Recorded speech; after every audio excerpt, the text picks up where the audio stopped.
Tout le monde essaie d'optimiser ses pages sur des sites généraux pour les résumés IA ou pour être utilisés comme source dans des outils d'IA.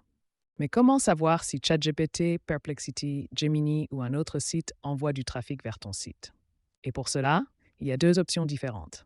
La première option est de créer un rapport personnalisé dans Google Analytics 4 qui pourrait ressembler à ceci. Dans ce rapport, vous pouvez définir les dimensions et les métriques, appliquer un regex personnalisé pour filtrer certaines sources de sessions, puis le personnaliser directement dans Google Analytics. Ou vous pouvez aussi utiliser un outil d'automatisation comme NU10 pour récupérer les données directement via l'API, puis les préparer pour un tableau de bord qui pourrait ressembler à celui-ci. Et à titre d'exemple, ce rapport est généré en quelques secondes par cette automatisation et vous pouvez analyser différentes plages temporelles. Donc disons que je veux analyser les 14 derniers jours, je peux simplement ajouter ici la plage de date ou choisir une période personnalisée.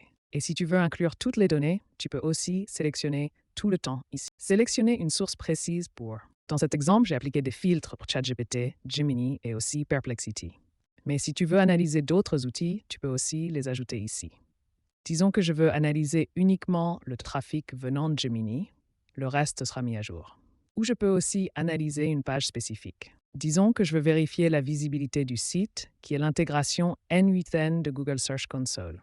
Et ensuite, je pouvais voir que ChatGPT et aussi Perplexity ont envoyé à un moment donné du trafic vers ce site spécifique, soit un total de 4 sessions, avec un taux d'engagement moyen de 75%, ce qui signifie que 3 sur 4 sont restés plus longtemps sur mon site.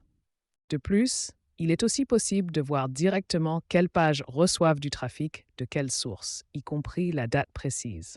Donc, ici, vous pouvez voir que le 23 novembre, ChatGPT a envoyé du trafic vers cette page avec un taux d'engagement de 100% dans ce cas. Disons que je veux analyser uniquement Perplexity. Je peux aussi mettre un filtre ici. Et maintenant, je peux voir directement quelles pages reçoivent du trafic de Perplexity à quelle date. Avant de plonger dans le workflow et d'examiner les nœuds spécifiques, laissez-moi vous montrer où trouver le workflow. Et c'est dans ma communauté, sous Workflow et Modèle, à côté de tous mes autres workflows et automatisations SEO qui m'aident sur mes propres sites. Très bien, regardons le workflow et les nœuds spécifiques. Et en gros, c'est divisé en 4 étapes différentes. Dans la première étape, nous récupérons les données de Google Analytics. Ensuite, les données brutes sont pré-traitées pour pouvoir générer un tableau de bord, ce qui se fait dans cette partie. Nous prenons donc les données JSON, générons un fragment HTML, puis l'insérons dans un modèle HTML qui contient déjà les styles et le JavaScript. La dernière étape est très simple. On prend simplement la chaîne HTML et on la convertit en fichier HTML. Et à partir de là, tu peux envoyer ce fichier en pièce jointe par email, le sauvegarder sur Google Drive ou autre chose. Donc c'est vraiment à toi de voir. Examinons les nœuds spécifiques. Et on commence par la partie récupération des données de trafic où le nœud Google Analytics est utilisé. Et la configuration est assez simple. Tout d'abord, il faut ajouter vos propres identifiants.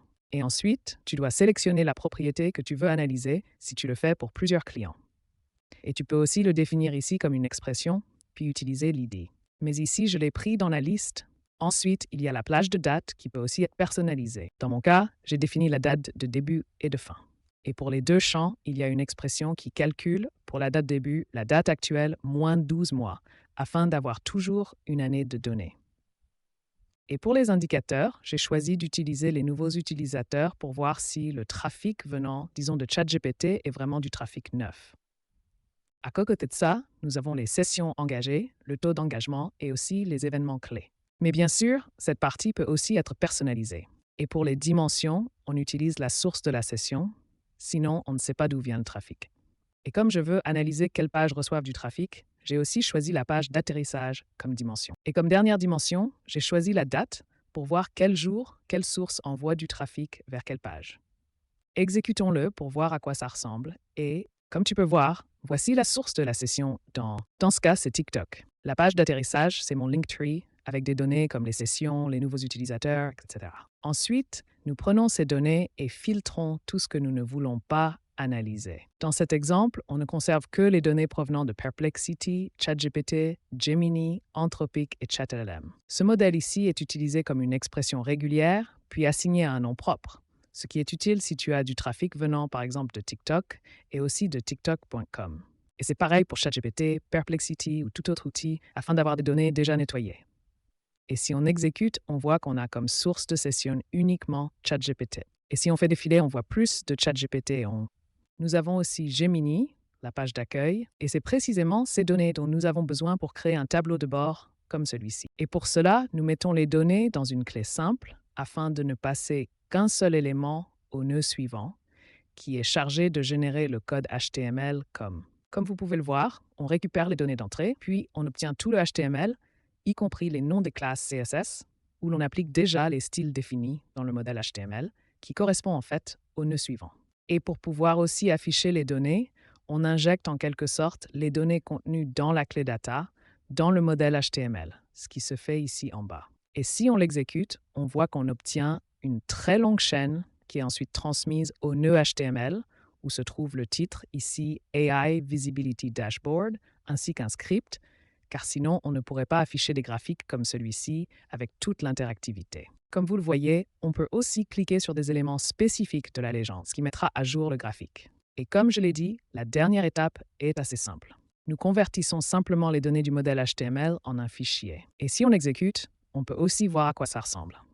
Donc, assez rapide comme tu peux voir. Et maintenant, téléchargeons le modèle et, comme vous le voyez, nous avons de nouveau le tableau de bord et pouvons définir la période sur tout le temps. Maintenant, on peut aussi définir la période à 14 jours, ce qui est pratique car cela calcule déjà la différence avec la période précédente affichée ici dans les cartes KPI. C'est tout. Comme tu peux le voir, c'est assez simple. Ça ne nécessite pas beaucoup de nœuds. Et si vous avez des questions sur le workflow ou les automatisations SEO en général, n'hésitez pas à les poser en commentaire. On se retrouve dans la prochaine vidéo.